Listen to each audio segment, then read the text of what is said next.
So innovation, one of the other definitions is breaking new ground.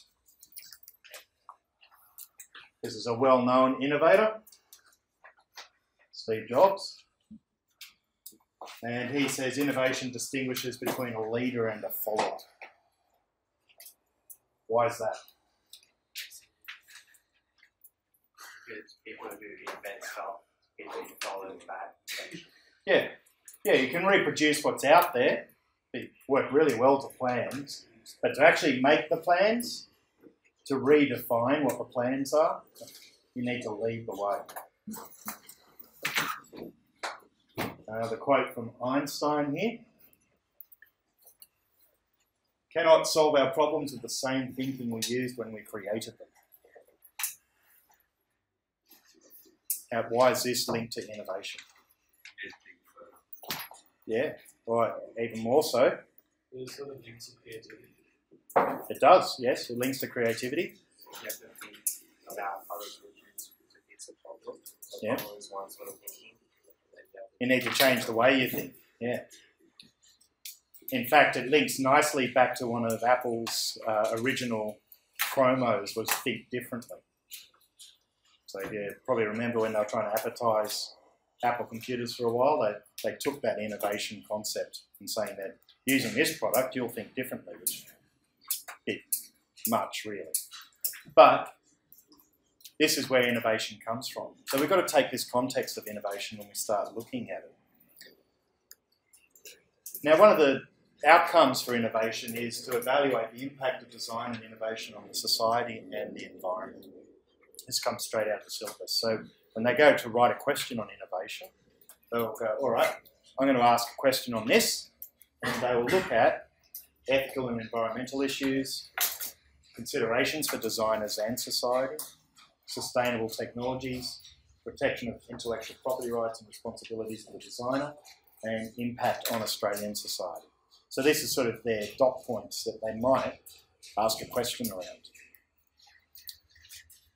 Now, don't worry about taking notes on these things because, like I said, I'll share it. So you can grab all this information. What you want to do is you want to expand on it.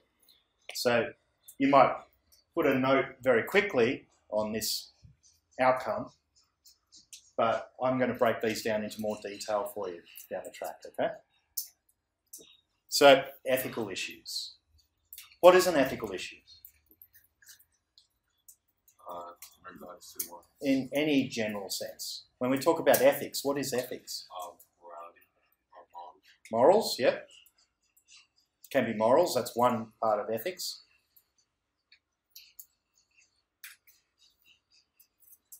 What does it mean to have no ethics?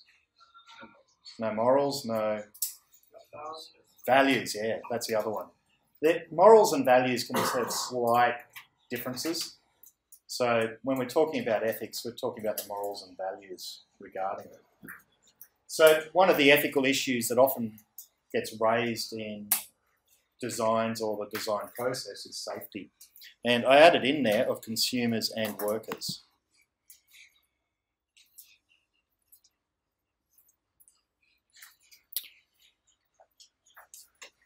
Here's one that is fairly recent. iPhone, iPad supplier exploits and endangers safety of 20,000 workers. Because basically in America, Apple has to meet very stringent conditions, work conditions and expectations. The ethical treatment of the workforce makes it too difficult for Apple to get done what they want to get done at the price they want. So they ship it all over to China to be produced. However, it was discovered that the factories getting people to work on the Apple products had high incidence of suicide, over long hours, lots of injuries, a whole lot of things occurred there. So that's just an article on that one.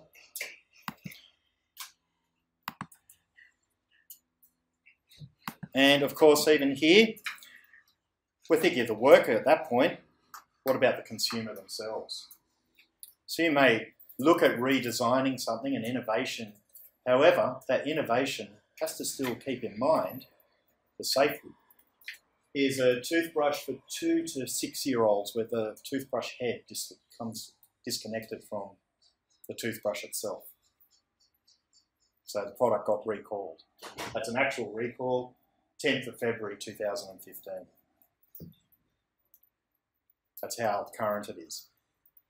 When they were innovating, maybe they've got some new process. The innovation can be a process and not the actual product in itself. So they came up with a cheaper way of producing this toothbrush maybe. Of course, it was at the detriment of the quality of the product and the safety of the consumer. So it's being recalled.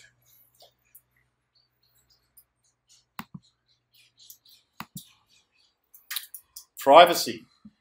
That's another ethical area. So we know about safety. We don't want to cause harm to people. However, if you're talking about innovation of weapons, it seems that ethics out the door.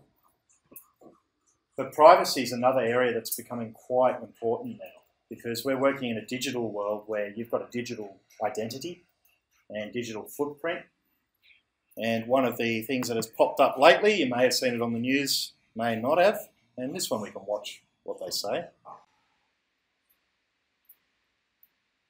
TVs can listen in on its customers' conversations. All data captured by its voice activation feature is transmitted to a third party, raising concerns it's being retained and used for other purposes.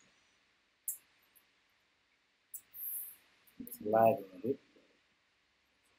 The Samsung Smart TV is so smart, it can eavesdrop on private conversations. Even the company has warned customers to watch what they say. I don't think it buffers, that's the only problem. It seems to just stream directly. In front of the TV. I think the big question does come down to how well secured are all those communications and the TV itself. Could you recommend anything interesting now? The concerns have arisen around Samsung's smart voice recognition TVs, a system developed with Nuance, the world's leading voice recognition company. The problems with these TVs only occur when you see this symbol, the microphone is active. The remote control, the ears of the television set, can hear everything you say. Information and commands are relayed to Nuance, which provides speech to text and voice recognition to the television. Civil libertarians worry this information is being retained and then used. One of the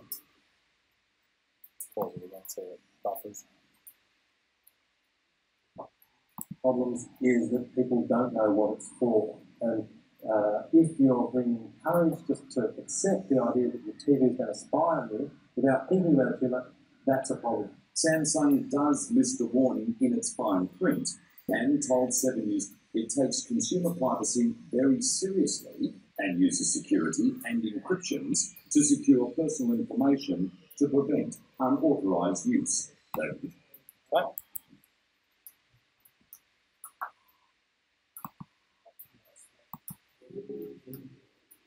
So, can you think of any other cases where this privacy issue has arisen from innovations? I mean, we're looking at using voice recognition software, internet connections with the television, which has, if you want, combining two different things together that didn't used to exist. So that's the innovation.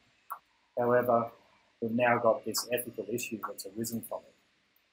Can anyone think of other innovations that's causing a similar problem with privacy?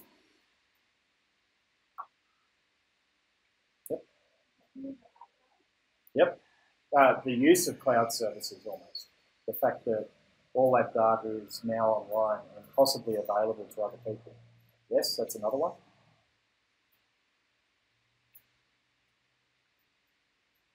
How many people here take selfies and photos with their phone? Go on, hands up. Go on, hands up. Don't say it. Photos with your phone. So none of you take photos with your phone. And photos with your phone. Yes, yes. Have you turned off location services with that? Do you know what location services means? Nope.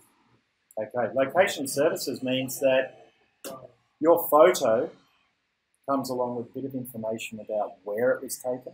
so like almost the GPS coordinates, and when it was taken.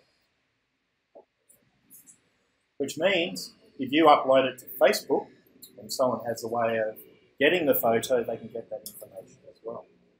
In fact, Facebook has that information as well. So we have these things where privacy may be in doubt or not secure. And it comes along with these innovations, the changes with what we're using. So that's another ethical issue. Do you think Samsung's responsible for that? What's occurring there? Do they have a responsibility to fix it? Why? It's their product. So as a designer and producer of it, it's their responsibility. So you can see now how we're looking back at the designer. However, what about the hacking of cloud services? Is that the designer's fault? Probably.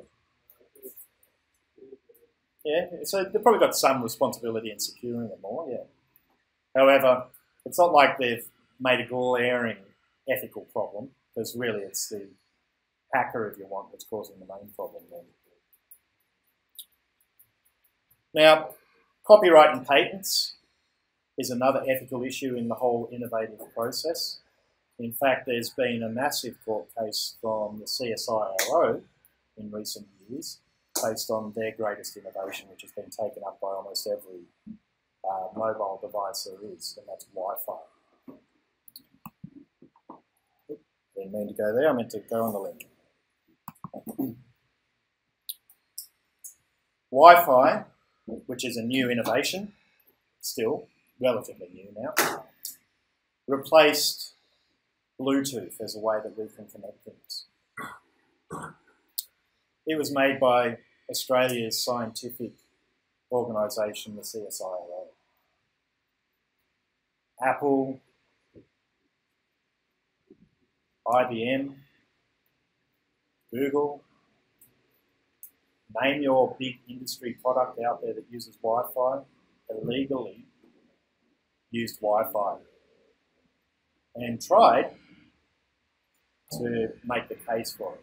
However, the CSIRO won the fact that they patented the product and owned the copyright law if you want, but really it's a patent law in this case because it's a product. Copyright's about anything written or published. Patents are a product in itself, a design or something. So the CSIRO, is it $500 million from all those companies? Yeah, they all had to pay out because they didn't have permission to use their technology. So, well, they probably thought, Australia, they won't do anything about it. But they were wrong. And it really was backed up by a government. So with the government pursuing it meant that there was a lot of funding to pursue it, which meant all that funding the government put into paying for the court case came back to them. And then, of course, a reimbursement to the CSIRO. So you do need to be careful about your permissions for using technologies. Now, cultural, I've continued on another page because what do you understand about different cultures? Why is that an ethical issue? You can discriminate against another culture, yeah? Yes, different cultures have different morals and values. That's exactly right. It's almost like they've got their own ethical rules in itself. So when we look at different cultures, the best way of looking at culture in itself is it's a shared way in which groups of people understand and interpret the world. So that group shares the ethics and values that you said, which is really good. But that may be different to the designers. I'll put a little quote in there, you don't have to write it, but it talks about how the globalisation of everything is causing lots of issues in trying to get into these different markets. It's really difficult to sort of innovate and meet all cultural expectations. And I've got some really easy examples there in terms of China and Facebook. Because Facebook was an innovation on web services where the users create the content. That's why Facebook was innovative. It sort of started off with a couple of other sites before that. MySpace, if you never came across that. Do you know MySpace? Yeah. So MySpace sort of started it, but didn't really take off. But Facebook made, I guess, an easier way of approaching it, and so that's the one that took off. However, for China, it just doesn't work for them. And in fact, there's a number of countries where you can't access Facebook for different reasons. Now, I noted there that sometimes it can seem political and not cultural. So you can actually have this odd mix, but the politics of the country is often evolved from the culture. So we've got North Korea for obvious reasons, because they're very strict on their information and censorship. Iran, you'll notice that they've got an unusual one. China, as I mentioned, there's Cuba, Bangladesh, Egypt, Syria, Mauritius, Pakistan. Now, Pakistan had an interesting one. If you read there, it says, blocking individual pages that seem to contain blasphemous content. So, straight away, the innovation has an issue there with the culture. Whether it is or not, that's an ethical decision, and it's all culturally dependent.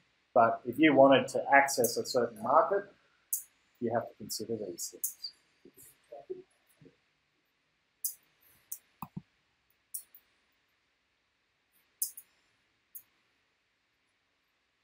Oops, I didn't want to get onto environmental issues yet. Let's stay there. So, it's a bit of an exercise. What I want you to do is, I want you to come up with an example other than the two I've mentioned. So you can't use, geolocating photos